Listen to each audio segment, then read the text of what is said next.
আমরা স্বাধীন হয়েছে বলে কিন্তু স্বাধীনতার স্বাদ আমরা এখনো গ্রহণ করতে পারিনি। বাংলাদেশের মানুষের চাহিদা পূরণ করার আগেই তারা বিদেশে এই দ্রব্যমূল্যগুলো রপ্তানি করছে, বিশেষ করে কাঁচা যে তরকারিগুলো আছে, আমরা যেটা এই সময় আমরা 10 টাকা আলু কেজি খাওয়ার কথা, কিন্তু এই ফুড প্রসেসিং কোম্পানিগুলোর কারণে আমরা আজকে 80 টাকা কেজি আলু আমরা নিতে হচ্ছে। এটা আসলে আমি বলবো যে এটা সরকারের যারা এই বিষয়গুলো দেখেন সংশ্লিষ্ট তাদের ব্যর্থতা। না হলে আমাদের দেশ তো কৃষি নির্ভর দেশ, তাহলে আমরা মৌসুমি সবজি কেন এত মূল্যে খাবো? আমরা তো আরও কম মূল্যে খাওয়ার কথা।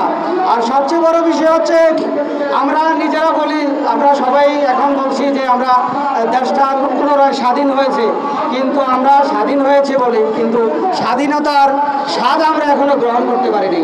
কারণ প্রত্যেকটা ক্ষেত্রে এই দেশটি আর ষড়যন্ত্র চলছে। প্রতিদিন কোনো না কোনো স্থানে নিহত হচ্ছে, মানুষ নিহত হচ্ছে, গ্যাঞ্জাম হচ্ছে। সেক্ষেত্রে আমরা আসলে যে বর্তমান ইউনূস সরকারের কাছে দাবি জানাবো যে আপনারা অন্তত পক্ষে বাংলাদেশের আইন শৃঙ্খলা পরিস্থিতিটাকে আপনারা ভালোভাবে নজর দেন। এছাড়া সব কিছুর মূল হচ্ছে আইন শৃঙ্খলা পরিস্থিতি। আইন শৃঙ্খলা পরিস্থিতি যদি আপনারা নিয়ন্ত্রণে আনতে পারেন, আর এরপরে বাকি যে সমস্যাগুলো আছে সেই সমস্যাগুলো খুব সহজে নিয়ন্ত্রণে চলে আসবে। আরেকটা বিষয় হচ্ছে আমরা এখানে যে কারণে দাঁড়িয়েছি সেটা হচ্ছে দ্রব্যমূল্য নিয়ে কথা বলার জন্য। আমরা এই দেশের 16 কোটি মানুষ, ম্যাক্সিমাম মানুষ আমরা কৃষির উপর নির্ভরশীল।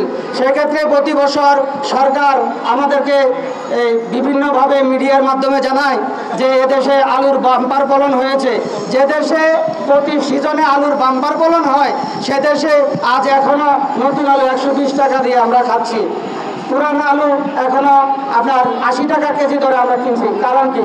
কারণ একটাই, সেটা হচ্ছে আপনার ফুড প্রসেসিং কোম্পানিগুলা। ফুড প্রসেসিং কোম্পানিরা যারা বাজার নিয়ন্ত্রণ করছে, বড় ধরনের একটা সিন্ডিকেট, যার কারণে আমাদের দেশে দ্রব্যমূল্য নিয়ন্ত্রণে সরকারও হিমশিম খাচ্ছে। আমি সরকারের কাছে অনুরোধ জানাবো, ফুড প্রসেসিং কোম্পানিগুলোকে আপনারা নিয়ন্ত্রণে নিয়ে আসেন। আমি গ্যারান্টি দিয়ে বলতে পারি বাংলাদেশের দ্রব্যমূল্যের কাঁচামালের দাম অনেকটা কমে আসে।